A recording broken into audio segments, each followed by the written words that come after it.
안녕하세요. 구마담입니다. 시작하기 전에 빗소리가 함께 섞여 들어갈 것 같습니다. 양해 부탁드립니다. 네. 자신들이 살해한 사람을 태우면서, 불에 태우면서 태연하게 그 옆에서 삼겹살을 구워 먹는 엽기적인 모습을 보여준 사건입니다. 2002년 6월 5일 충남 천안경찰서에 실종 신고가 접수됩니다. 가족들에게 미안하다라는 문자를 보내고 연락이 두절됐다고 합니다. 깜짝 놀란 가족들, 대체 무슨 일인지 다시 연락을 취해봤지만 전화기는 이미 꺼져버렸다는 것. 경찰은 이 휴대폰 이동 경로를 추적해봅니다. 그 결과 윤 씨는 군산 톨게이트 주변에서 가족들에게 문자를 보냈다는 사실을 확인하게 되죠. 서둘러서 경찰은 수색 작업을 해보지만 윤 씨의 행방은 잡히지 않습니다. 혹시라도 윤 씨가 평소 우울증을 앓았거나 극단적인 선택을 할 수 있는 일이나 징후가 있었는지 가족들에게 확인해보지만 가족들은 펄쩍 뜁니다. 그런 일은 절대 없다고 합니다. 가족들과의 사이도 원만했다고 이야기하죠. 점점 미궁 속으로 빠져드는 윤 씨의 실종. 이제 윤 씨 주변인들에 대한 참고인 조사가 진행됩니다. 그러던 중 윤 씨의 아버지께서 갑자기 생각났다며 윤 씨가 집을 나가기 전 돈을 받으러 간다, 박모 씨에게 돈을 받으러 간다고 말했던 사실을 이야기합니다. 윤 씨 아버지가 진술한 사람은 27세 남성 박모 씨였는데 이 박모 씨는 윤 씨와 사돈지간입니다. 박모 씨는 경기도 시흥시에서 사채업을 하고 있고 최근 여러 사업을 진행하면서 윤 씨와 자주 만나고 있었던 인물이라는 것이었습니다. 경찰은 바로 박 씨를 불러서 참고인 조사를 하게 됩니다. 박 씨는 말합니다. 윤 씨 실종 당일날 서로 만난 것은 사실이다. 하지만 실종과 나는 아무런 관련이 없다. 오히려 윤 씨 아버지의 주장과 반대로 나는 윤 씨에게 돈을 받아야 하는 입장이다. 그렇게 말하면서 박 씨는 윤 씨의 사인이 들어있는 1억 5천만 원짜리 약속 어음을 그 증거로 제시합니다. 경찰은 이 어음을 확인해봤지만 별다른 위조 정황이 발견되지 않았고 그렇게 박 씨의 진술은 사실인 것으로 잠정 결론이 납니다. 상식적으로 돈을 빌려간 윤 씨를 박 씨가 살해할 이유가 없었기에 경찰은 추가적인 알리바이 조사를 끝으로 박 씨에 대한 수사를 마무리하게 됩니다. 이렇게 실종 당일을 마지막으로 만났던 사람, 박 씨에게서 단서를 찾지 못하면서 경찰 수사는 별다른 진전 없이 유야무야 진전 없이 멈춰져 있었습니다. 그런데 사건 열흘쯤 지났을 무렵 실종된 윤 씨의 아버지가 갑자기 진정서를 들고 또다시 경찰서를 찾아옵니다. 무슨 일인지 묻는 경찰 질문에 윤 씨 아버지는 박 씨가 경찰 조사를 받고 나간 뒤 이 아버지를 찾아와서 실종된 아들 대신에 돈을 갚으라고 요구했다고 합니다. 그래서 이 아버지께서는 아직 경찰 조사가 진행 중이니 조금만 기다려달라고 부탁을 했지만 박 씨가 화를 내면서 빨리 돈을 갚으라고 재촉했고 결국 9천여만 원을 먼저 갚는 것으로 합의를 봤다고 합니다. 그렇게 합의를 하기는 했지만 윤 씨 아버지는 도대체 우리 아들이 무슨 이유로 무슨 사업 때문에 돈을 빌려간 것인지 이상해서 아들 주변 지인들을 수소문해서 차근차근 물어보았더니 이 과정에서 매우 의심스러운 이야기를 들은 게 있다고 합니다. 그것은 아들 윤 씨에게 돈을 빌려줬다고 주장하는 박 씨가 오히려 경제 사정이 어려워서 여기저기에서 돈을 빌린 상태이고 이 때문에 최근에는 빚독촉에 시달리고 있었다는 것입니다. 경찰은 윤 씨 아버지의 진술을 토대로 다시 박 씨에 대한 조사에 나섰는데 이 내용이 사실로 밝혀집니다.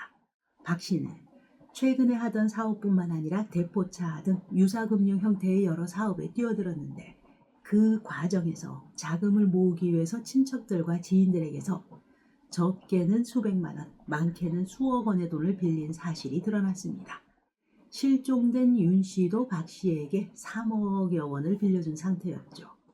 이렇게 박 씨의 진술이 거짓임을 확인한 경찰, 박 씨 사업에 투자한 투자자들을 만나서 정확한 사실관계 파악에 나서게 됩니다. 투자자들을 일일이 만나 탐문 조사를 하던 중 실종된 윤 씨 다음으로 박 씨에게 많은 돈을 빌려준 사람은 33살 강모 씨였는데 이 강모 씨라는 사람도 윤 씨가 실종된 이후 행방불명된 상태임이 뒤늦게 알려집니다. 여기서 경찰은 이 사건이 단순한 실종이 아닌 강력범죄라고 판단하게 되죠. 사건에 바로 강력반이 붙습니다. 집중 수사를 하게 되죠. 박 씨와 자주 통화하고 금전거래를 한 남성 3명을 찾아냅니다. 박 씨의 지인 28세 배 씨, 박 씨의 후배 25세 백 씨, 26세 남 씨. 네, 그렇습니다. 경찰은 이들을 소환해서 따로따로 조사에 들어갔고 그 과정에서 3사람이 일부 진술이 엇갈린다는 점을 토대로 박 씨와 이들이 공범임을 확신하게 되죠. 경찰은 이미 조사가 다 끝났다. 우리는 이미 다 알고 있다. 당신만 혼자 얘기가 다르다. 당신 혼자 독박 쓰기 전에 사실대로 말하는 게 좋을 것이다 라는 식으로 유도신문을 하게 됩니다. 그래서 결국 용의자 중 한 명으로부터 윤 씨와 김 씨를 살해한 뒤 불태웠다라는 진술을 확보하게 됩니다. 박 씨를 검거합니다. 그리고 박 씨가 말합니다. 당시 자금 압박을 심하게 받고 있었는데 당장 내 돈을 내놓으라고 난리를 쳐서 그랬다. 경찰은 2002년 9월 4일 박 씨 등 일당 4명을 살인 및 사체유기 혐의로 구속하게 됩니다. 수사를 통해서 밝혀진 사건의 전말은 다음과 같았습니다. 2년 전부터 사채업을 시작한 박 씨.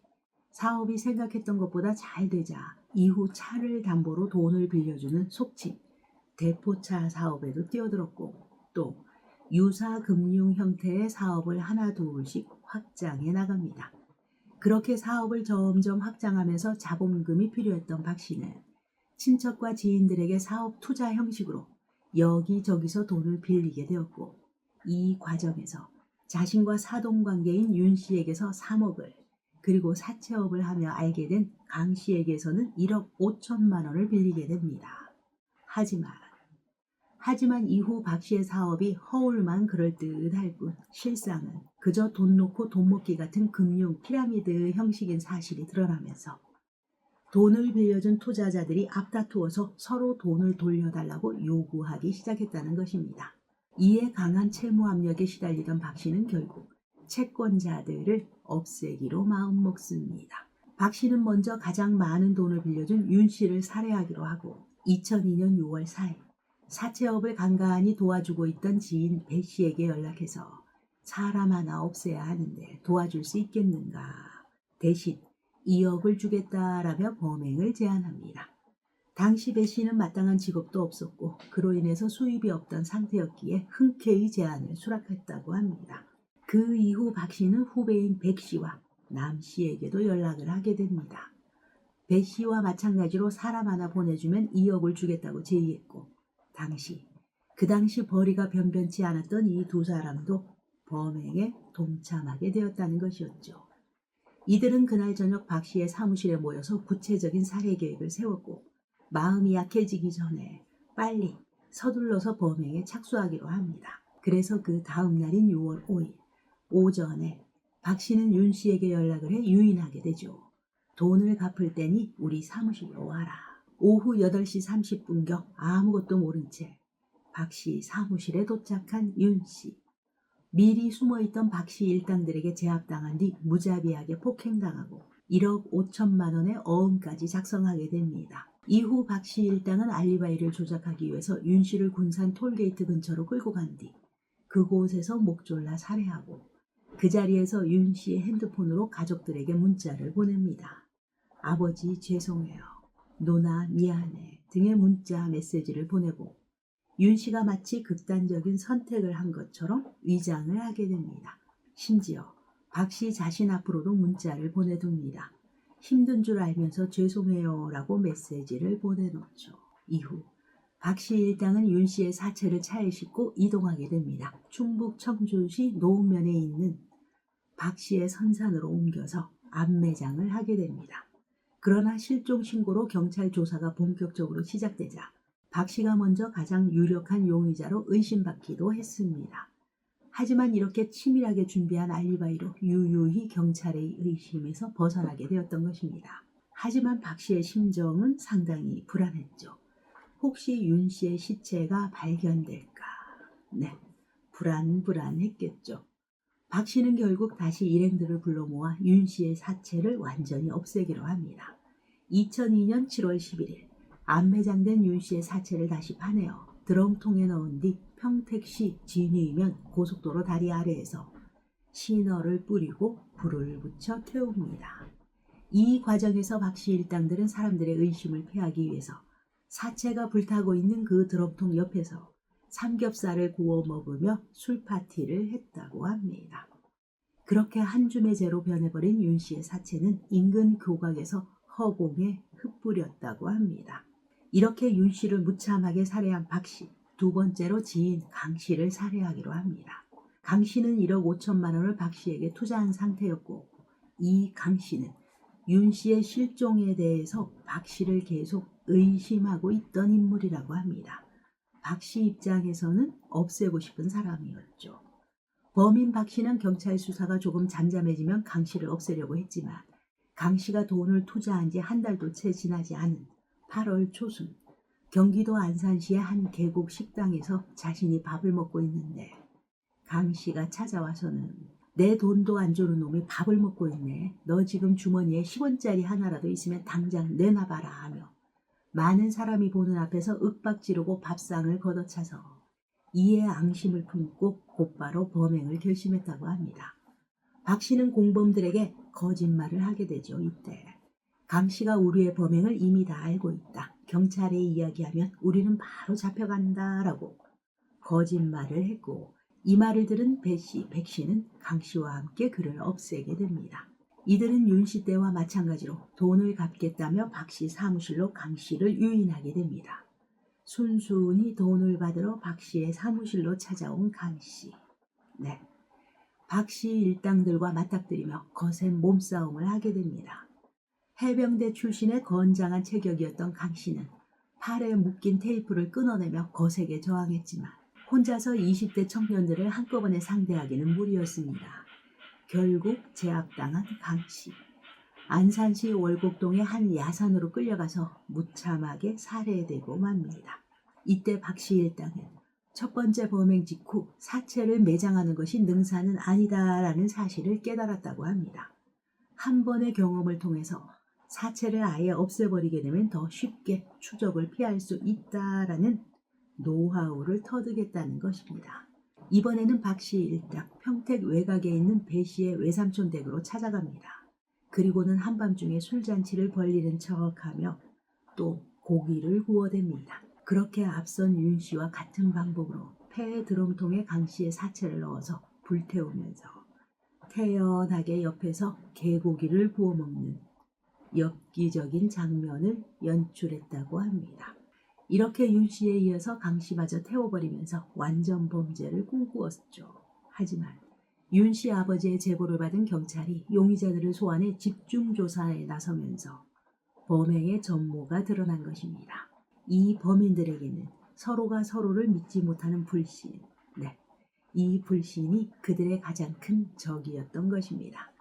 그렇게 2003년 2월 7일 1심 재판부 대전지방법원 천안지원은 채무관계만으로 상대를 살해하고 안매장한 것은 반인륜적인 범죄인데다가 특히 범행을 은폐하기 위해서 사체를 불태운 것, 이것은 유가족에게 사체마저 수습하지 못하는 상처를 남긴 것이라며 박 씨에게는 사형, 공범 배 씨, 백 씨에게는 무기징역, 한 건의 살인에 가담한 남 씨에게는 징역 12년을 각각 선고했습니다. 이 사건의 판결 결과는 공개된 바가 없지만 원심 판결이 최종 확정되어 박 씨는 2025년 현재까지 미집행 사형수로 복역 중이고 공범 배 씨와 백 씨, 남 씨 등은 형을 마치고 다시 사회의 일원으로 살아가고 있는 것으로 알려지고 있습니다. 이 사건에 대해서 범죄 전문가들은 자신의 목적을 위해서 사돈관계인 사람마저 무참히 살해하는 모습 등으로 보았을 때 박 씨는 사이코패스, 범죄자의 특징을 보여주는 전형적인 인물이라고 분석하기도 했습니다. 돈을 위해서라면 물불 가리지 않고 사람을 없애버리는 무자비함. 오늘의 이야기 여기까지입니다. 여러분의 소중한 시간 오늘도 저와 함께 해주셔서 대단히 감사합니다.